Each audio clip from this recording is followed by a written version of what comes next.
Sir Trump వేటు danger జోన్లో ఉద్యోగాలు.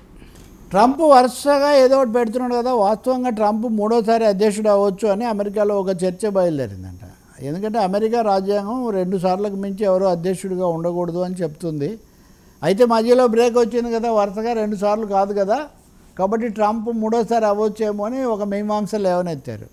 దీని మీద అమెరికా స్పీకరు అందరు కూడా మాట్లాడి చివరకు ట్రంప్కి అయితే ఇంకా ఛాన్స్ లేదు, 4 ఏళ్ళు ఉంది కదా, ఏం చేస్తావో చెయ్యి అన్నారు. ఈ లోపల అందుకే ఆయన చేయాల్సినవన్నీ ఇప్పుడే చేయాలని చాలా హడావుడిలో ఉన్నారు. ఈ క్రమంలో భారతదేశం మీద చాలా మాట్లాడడము, నిన్న కూడా మోదీని నాకు ప్రియమైన మిత్రుడు ఇవన్నీ చెప్పడం మనం చూసాం కదా.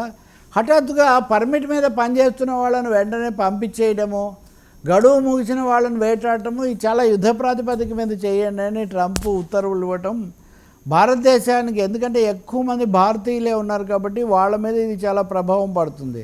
ఇంకోటేమో అమెరికాలో లే ఆఫ్స్ విపరీతంగా పెరిగిపోతున్నాయి. ఇది వాల్ స్ట్రీట్ జర్నల్లో దాని టైటిల్ చూడండి, లే offs hit white collar jobs. వేల సంఖ్యలో ఉద్యోగులను కంపెనీలు తీసేస్తున్నాయి. అంటే ఆ విధంగా కూడా వాళ్ళు ఉద్యోగాలు కోల్పోతున్న పరిస్థితి. అమెజాన్ కామ్ గురించి చర్చ మొదలుపెట్టి యునైటెడ్ స్టేట్స్ అన్ని యునైటెడ్ పార్సల్ సర్వీస్ వాయిస్ చెప్పారు,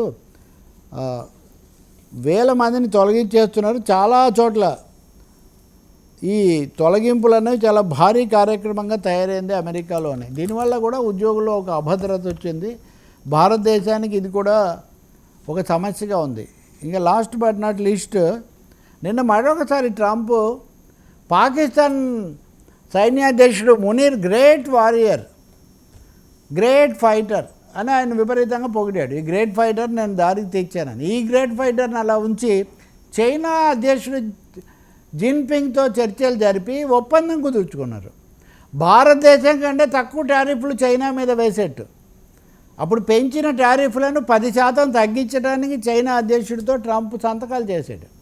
ఇప్పుడు చైనాకు ఇండియా కంటే తక్కువ టారిఫ్లు. చైనా అప్పుడు కూడా తల వంచలేదు, మేము నిలబడతామన్నారు, వాళ్ళే దారికి వస్తారన్నారు. నిజంగానే ట్రంప్ అక్కడ ఆ చర్చలు జరిపి తగ్గిస్తున్నాడు. ఇది ఇండియాకు ఒక ఛాలెంజ్ లాంటిది. అంటే పాకిస్తాన్ సైన్యాధిపతినేమో గ్రేట్ వారియర్ అని అక్కడ పొగుడుతూ నేను మోదీని ఒత్తిడి చేసి భయపెట్టి అని అంటున్నాడు.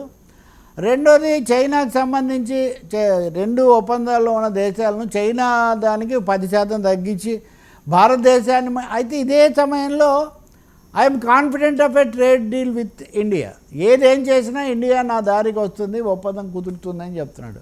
So very challenging tough times for Indian diplomacy, international relations అని మటుకు ట్రంప్ చాలా స్పష్టంగా చెప్తున్నాడు.